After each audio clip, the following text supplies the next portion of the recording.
everyone remembers their first blow laptop, and most have fond memories of the day they touched their first clam shell of tech, whether they paid for it or not. But my story is a bit different, because this is my first laptop, and it's the very reason HP has since stayed on my list. And it's also directly responsible for why I became a computer technician in the first place. But back then, I didn't have the skills to even attempt to repair the infamously unrepairable NVIDIA GPU issue my DV9500T suffered from. But now I do. So join me as I revisit my past and am reminded of why some people still call this HP the worst laptop that's ever lived. What the f? This is my first laptop, HP DV9000. A customer sent this to me. They had no idea it was my first laptop. They just reached out to me saying, hey, I have a laptop, do you want it? And I said, do I want something free? Yes, of course. Why would I refuse something free? So here it is. It arrived. It's about 86 pounds. It did not come with a charger. I had to buy this off Amazon. I have not started it up. There is a 100% chance it doesn't work. These HP laptops were known to suffer from GPU issues where it would start artifacting. This is exactly what happened to mine. It would start artifacting on the screen when you were playing Team Fortress 2 or in CS Source, you know, swearing at little 10-year-old kids. You were 10. Oh wait, 2008. It was my first laptop out of high school, right before I went into college, before I dropped out. And I had the same problem. It was a GPU issue. So the GPU would artifact and it would appear on the screen, all sorts of weirdness, and then black screen of death. BSOD. PS3 had it, if you guys remember. The PS3 Fat had that yellow light of death. The Xbox had the red ring of death.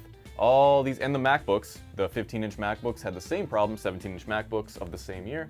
They all had the same problem because NVIDIA used some bad solder on their chips, and it would expand and crack and do all this weird stuff.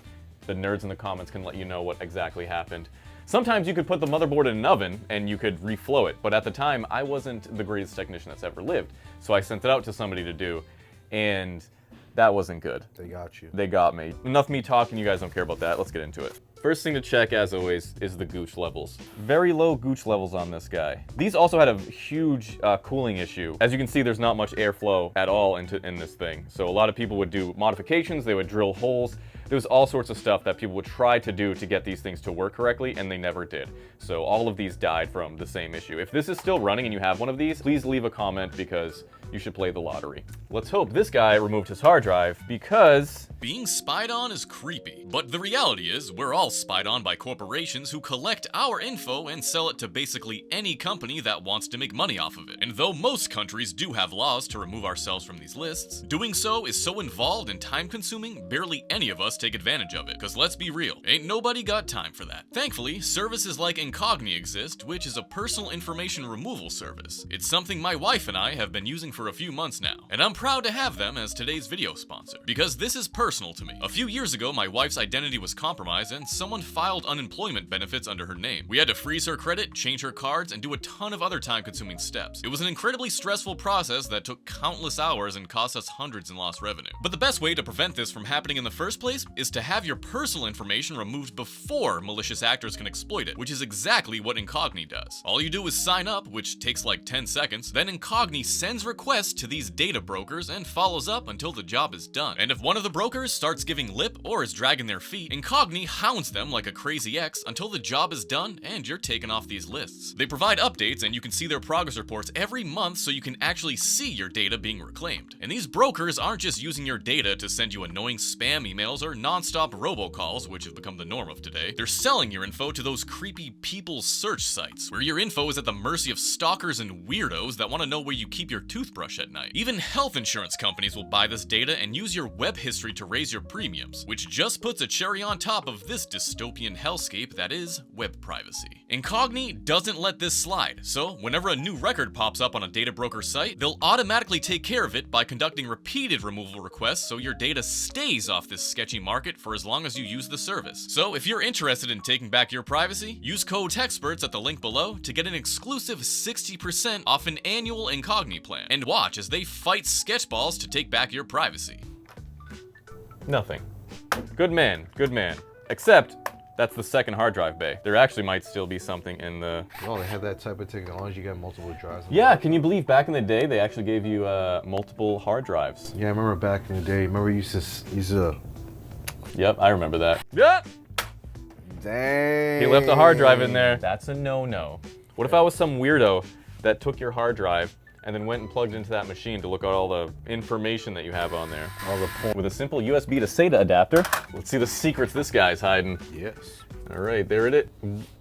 What? What the f? So let that be a lesson to you. Don't leave your hard drives in computers. No drives are in here. Let's see if it actually even turns on. I bought this charger from Amazon, so there's a 50-50 chance it will make the computer explode. But let's be real here. What's the worst that can happen? Well, I guess that's why you shouldn't buy cheap Amazon chargers. Yes. Feeling all tingly. Let's see if it turns on. Blue light, we have charge, which is good. Hit it, Maestro. Blue lights, that's also good. Now, right now, we should have already seen an HP screen, and there's nothing. I don't know if this thing even has RAM. I didn't check to see if it has RAM. Let's see if it has RAM. 2 gigs of RAM, look at that. That's a lot. Look at this Wi-Fi card, man. Look how OG that is. That's ancient. This takes me back to my MS-DOS days. MS-DOS. Not MS-DOS, MS-DOS. MS-DOS or MS-DOS? Oh! It works. Damn, bad RAM. Holy sh**. Or does it just need to be reseated? Oh my god. Sweet lord. Okay. Now I'm pumped because I can actually, so the goal of this video, if this thing works, I want to play old games on it like Team Fortress 2 and Counter-Strike because I want to relive my glory days of heavy drug use while playing games, playing cricket, and drinking. Guinness? Red No, yeah, I drank some, yeah, Red Stripe Bud was. Light, Coors, No, nah. Miller's Light. No, I wasn't a big fan of any of those white trash. Shit, man, I think that stick of RAM's bad. So we got no screen here. What is it, DDR2, right? It's 5300 DDR2.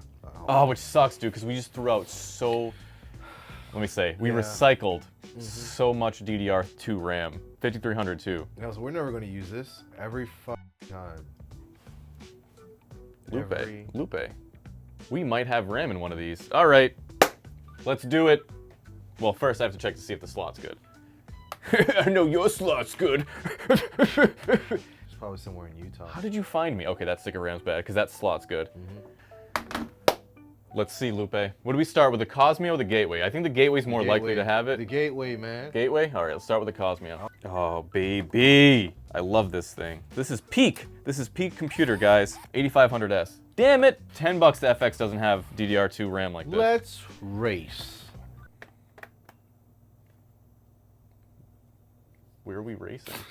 $10 says the FX doesn't have it. For all those nerds out there, this is a Gateway FX something or other. Oh, look at all that stuff. Oh, what is this? This has been gathering dust for quite a while now. It's been up there since we opened this place. No, it hasn't. I bought it like 2 years ago. I'll make a video on this. Never did. Never did. That's what happens with trying to run a business and make YouTube content too. You do one or the other. And then what it's today is Friday. I'm releasing this video tomorrow in less than 24 hours. I got a lot of editing to do, folks. Make sure to get that thumbnail right. That's what you should put, that thumbnail just right there. I can't even ironically do it. I'm so against it, I can't even ironically. I can't do it. All right, what is this? Mr. Beast. All right, this is, yeah, so this has DDR4 RAM. Yes. Oh, but look at my oh, wow, I forgot I had this. It's 5300S. There it is. It's 4 gigabytes of 5300S. Let's put that back in here. Yes. We'll deal with that later. Don't you worry about that. 4 gigabytes of RAM. We're off to a good start on this thing. Oh boy, now what's the next step? What do we do? SSD, obviously.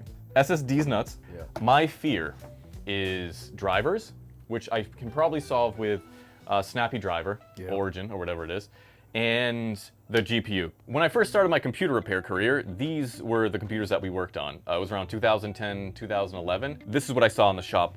GPU issues everywhere. Always a friggin' GPU issue. Always bad batteries as well, and overheating. Those were the things that these things always had. Hopefully I don't have to take this computer apart. I probably will because you guys want to see that. These are incredibly difficult to work on. If you want to become the greatest technician that's ever lived, start with these old HP laptops. Any old laptop. That Gateway's great, that Cosmeo's great.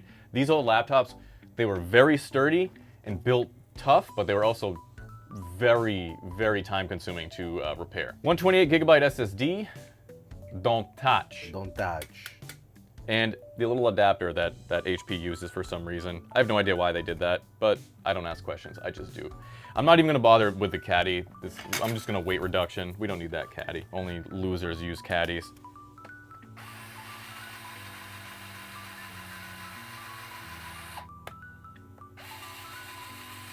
I wasn't even on the screw. How the hinges.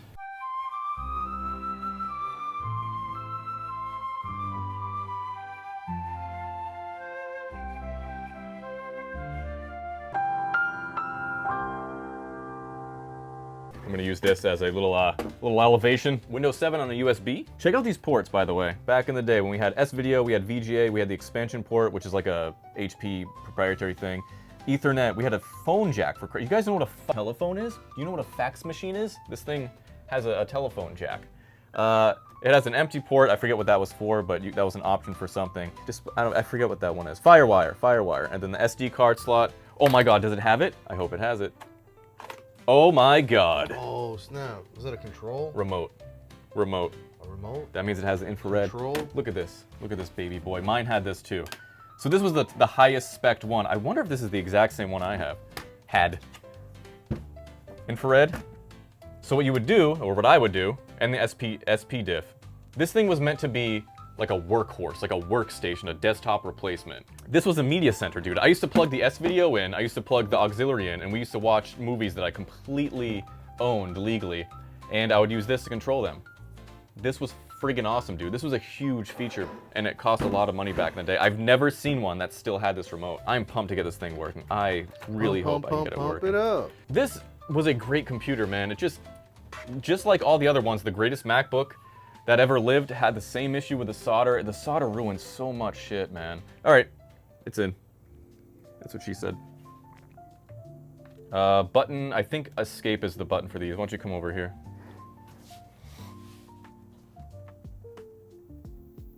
So what the hell? So I determined it was a bad RAM stick because that RAM stick didn't work in the slot that we confirmed was working. Yeah. New developments. So the RAM wasn't bad. There was no problem with the RAM. The CMOS was bad, probably because it's like 16,000 years old.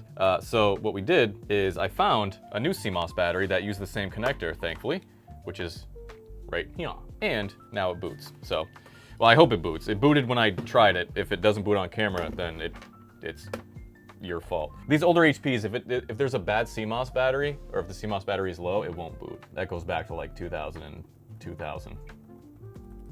Apparently, if the CMOS is good, it still won't boot. Fucking old computers. I swear to God, dude. Every time. You turn on the camera, it just stops working. Yes. I did. The computer's on. I'm gonna unplug the CMOS. Last time I did that, the computer booted immediately. So we got nothing right here. What if I control delete? Doesn't respond. Power button, power button. Do we get a boot? We get a boot. What the heck, man? Do we know for a fact that this is good? Ready for this one, folks? No. So that's CMOS battery. This one gives off 3 volts. This one gives off nothing. A brand new 2032 gives off 3.2, and I tested that using a multimeter. I don't know what the fuck I'm doing. I ripped off the old CMOS battery, and I'm gonna take these contacts.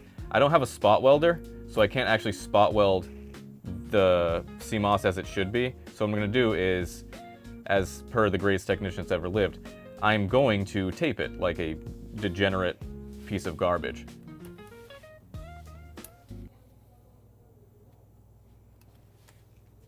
Fuck. Good thing we have another one. Hopefully this one's easier. 3.2. I'm surprised right now that this... Look at this fit. Look at this. Don't ever do this. What is this?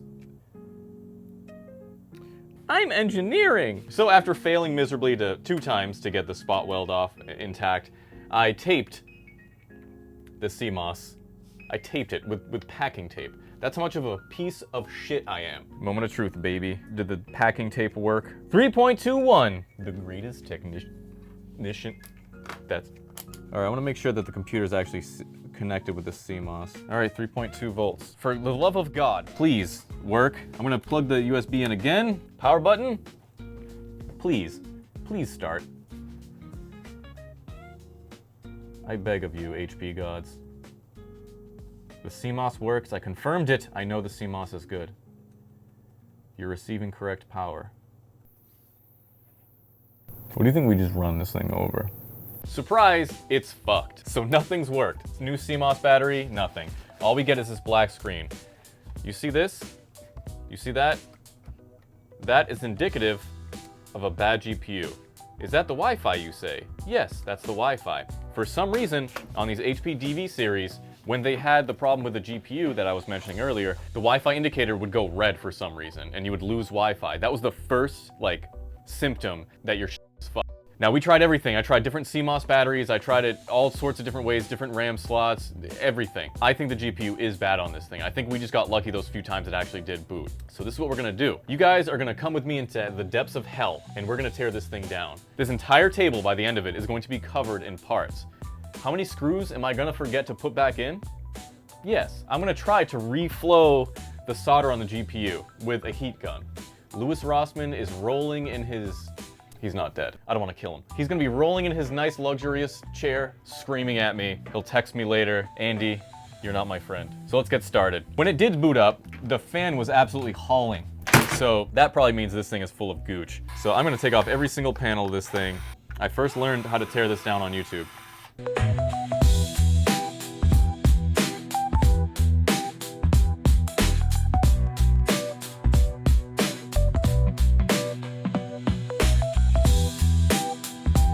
That came off, things are getting serious. Why don't you come here, Lupe? So to get to the keyboard to come out, we have to take this panel off right here. There. That shouldn't have been that difficult. This cost me a lot of money back in the day. You see this ribbon? The stupidest ribbon in the world. This thing cost me like 50 bucks. Because when I pulled it up, it ripped. Terrible design, terrible design. So keyboard comes out, there's a few screws in the keyboard as well. This is where the computer gets spicy. If you thought it was all those screws right there from just the initial disassembly were bad, wait until you see the inside of this thing. It is crazy how many screws HP used for no reason, no good reason. But hey, the keyboard was easily replaceable. You only need 2 screws to replace the keyboard. Bring that back. Behold, look at this. This is where it gets fun. You see all these wires, all these ribbon cables, all this nonsense? This all has to be removed just to get to the motherboard. The screen also has to be removed. So this isn't something that you can just access the motherboard. You have to actually remove the entire screen assembly with all the cables, all the tape, all this nonsense included. This board alone has 4 cables connected to it for some reason. A physical power button. I don't know what the hell. This is probably the worst laptop that's ever lived, to be honest. Given all its like defects and design flaws and the way it's designed, this thing might take the cake in terms of garbage. These connectors don't even have clips. They just pull right out, which is weird. So 2 screws on the speaker. The speaker should come out now if I remember. Yep, speaker comes out. Look how thin that speaker is. They could have made this thing the beefiest subwoofer to compete with MSI, but they're little bitches and they didn't do that. Whoa, no, skeleton. Send a cash app, Lupe G1. Yes. For new elbows. Poor guy. Those things are gonna be hurt. Tomorrow. Yeah, oh geez. There's a ton of screws on this too. Okay, screen comes out. Oh, let's clear half the bench for the screen. That's the back cover. But look at these hinge mounts, dude. Look at this. Those are hinge mounts, my guy. Where did HP go wrong? No idea, but that's a hinge mount. Metal as thick as my skull. I believe this charger port was modular as well. Yep, it does. It's a modular charger port. So next off is to take this top case off, but I gotta be very careful not to get caught up in the minefield. Aha, here it is. Look at that. I almost forgot the touchpad cable. That's what when I say minefields, this is what I mean. We've already run out of space on the bench. And we're not even to the motherboard yet. We still have a ways to go. I don't know what HP was smoking when they did this, but the most over-engineered piece of dog shit computer that they refused to warranty and they had to get sued. There was a class action lawsuit, but it did not cover this computer. Look how many fucking screws are holding together a goddamn remote. For no reason. What the hell? Fucking 6 screws? 2, 4, 6, 8, 9, 10 screws. Fucking long is this goddamn video gonna be? And now this gigantic piece of horse shit. I wanna party like it's 1912. Fan screws. Hole 30. Look at all these holes, Lupe. Are you getting excited? I got holes. I've got holes. So this case has to go over here. We have no room left. Look at this fucking table, man. Just to get to the GPU and CPU. And therein lies the problem. That is the issue with these computers. That is the problem that killed all these computers. They use a piece of silicone instead of copper to cool the GPU. Look how small this heatsink is, dude. So not only was the solder defective from the factory, but it had the world's smallest cooling system that just allowed the solder to get to a temperature where it started developing those microfractures. Horrible design by HP, horrible solder by NVIDIA. It just, everything sucks, man. Everything sucked. They also used the silicone instead of copper to try to cool the GPU, which is a joke. Absolute joke. Robin, that's what they're doing to you. When you bought this, they were robbing you. Ready? Wow. Look at that. That thing like just... What the hell? Evaporated. Oh, somebody worked on this. What an idiot. That's why he gave it to us. Somebody worked on this. And they didn't put thermal paste They didn't on put it? thermal paste on it. They probably gave up because the GPU was probably bad. This is such a joke, dude. Look at this cooling system, man. This is foil. That's not even the heatsink right here. This is like fucking HVAC wrap. What the fuck? In God's name. What? No way. I'm so confused. I've worked on like dozens of these, not hundreds, I'm not gonna exaggerate. Dozens of these. I've never seen foil on a fucking heatsink like this. I'm legitimately perplexed on this one. So I'm just gonna scrape whatever the hell this foil is off the copper. There's no way that this foil has a better conductivity than bare copper.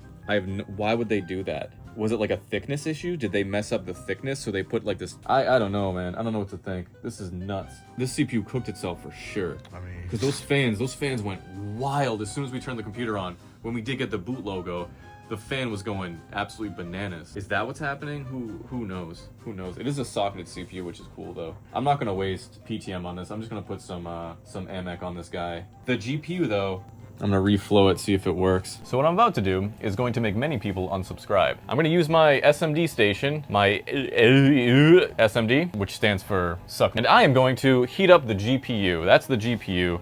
I'm gonna heat it up using a heat gun. I'm gonna set the temperature to 250. Is that too high? Probably. Do I care? No, because I'm gonna take out all my frustration on this machine.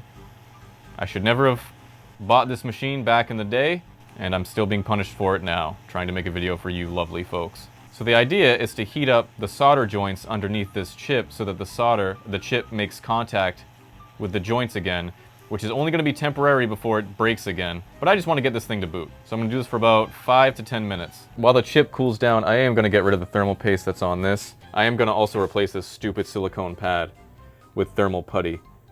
I have no idea why they did this.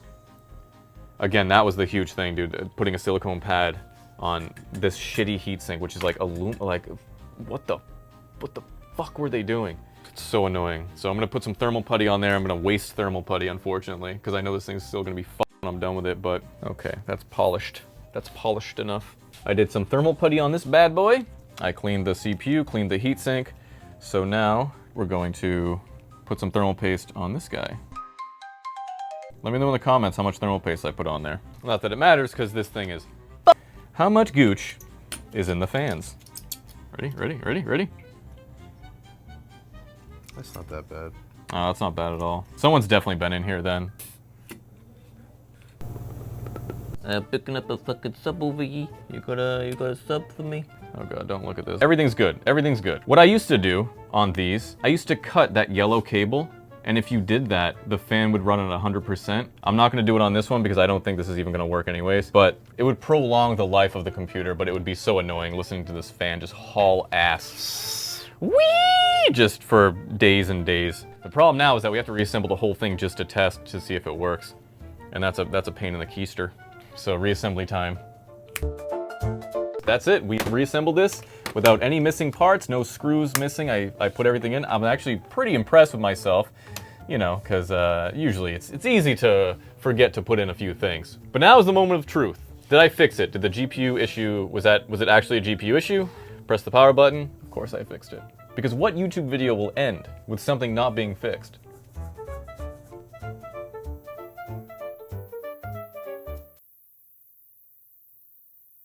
The greatest technician that's ever lived.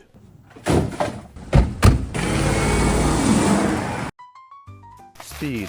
It's finally here. What's here? My first laptop. Is that my cue? No. Oh. Damn it, that's good. I just froze. Oh, shout out to the... So apparently customers like sending me free stuff, and shout out to the guy that sent me this Google Pixel 6a, 5a, G, 6a, 5G. So that I can use it for a hotspot for live streaming. So shout out to you. I don't know who you are. You just gifted this to me. The greatest the greatest subscriber that's ever lived. So thank you for that. I'm going to be rooting that and installing a hotspot feature so that Mint Mobile can't catch me hotspotting off my unlimited data that I deserve to have unlimited data. Yeah. Hotspot data is unlimited data. Gah.